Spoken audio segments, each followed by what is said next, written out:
The Seattle Seahawks improved to 7-5 on the year after a dominating 43-16 victory over their division rival San Francisco 49ers as they look to stay alive in the NFC postseason race.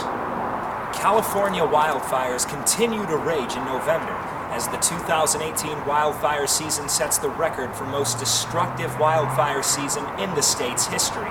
Former United States President George H.W. Bush died on November 30th, 2018 at the age of 94 at his home in Houston, Texas. The recent drama surrounding the Golden State Warriors weakens as they got back on track with a 128-111 victory over the Atlanta Hawks on Monday. The Green Bay Packers fired head coach Mike McCarthy in the wake of a 20-17 upset loss against the slumping Arizona Cardinals. United States President Donald Trump has repeatedly shrugged off questions regarding the U.S. national debt crisis, implying that he may not be in office by the time it reaches a critical point.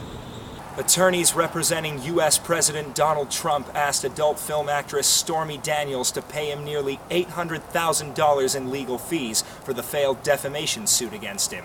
The United States prepares to deploy a warship into the Black Sea in response to Russian capture of Ukrainian ships in the region.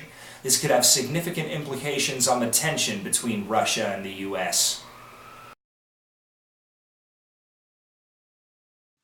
The world of energy could see omens of the future with a new controller designed to maintain a stable power supply when using renewable energy. I'm Patrick Gerardis, Murrow News 8. Washington State University Associate Professor Ali Merizi-Sani states that he and his research team work toward making power sharing, or distributing energy loads, easier with this new controller. So when we talk about power sharing, it actually says, okay, how would different units, different renewables, for example, wind units, PV units, whatever type of renewable we have, how do they actually share or pick up this extra power according to their capability?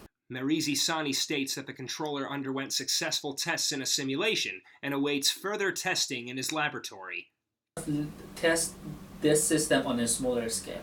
Of course, what we do in simulation can be like as big as our computational capability allows us, but for experimental validation, we use it. We essentially validate it on a smaller test system. Merizi-Sani and his team hope that this project leads to larger implementation of renewable energy like wind and solar power in the future. What does this mean?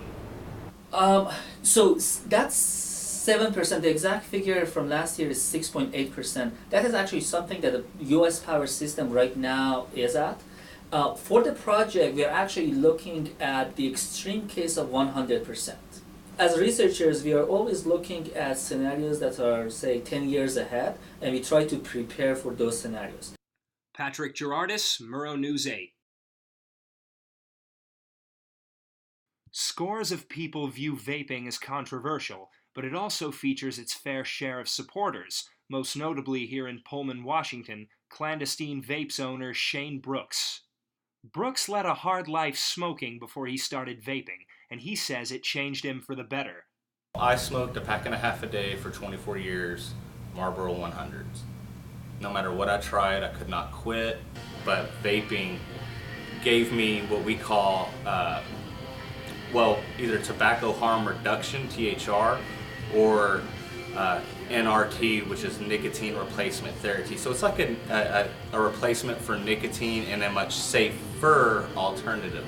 Brooks confirmed his awareness of the criticism vaping receives, as well as a glaring drawback, the lack of complete safety as an alternative to smoking. The drawbacks to vaping is that it's not completely safe. That's really the only drawback to vaping, but nothing is completely safe. Going back to the 2016 study from the Royal College of Physicians, it's at least 95% safer than traditional tobacco. Despite concerns, Brooks sees a secure future for electronic cigarettes and their use. I am concerned about people getting creative and experimenting and adding other stuff to the vape, but I do see a path forward for vaping. You know, right now we're already witnessing it being the the most effective cessation tool for smoking cigarettes. Patrick Gerardis, Murrow News 8.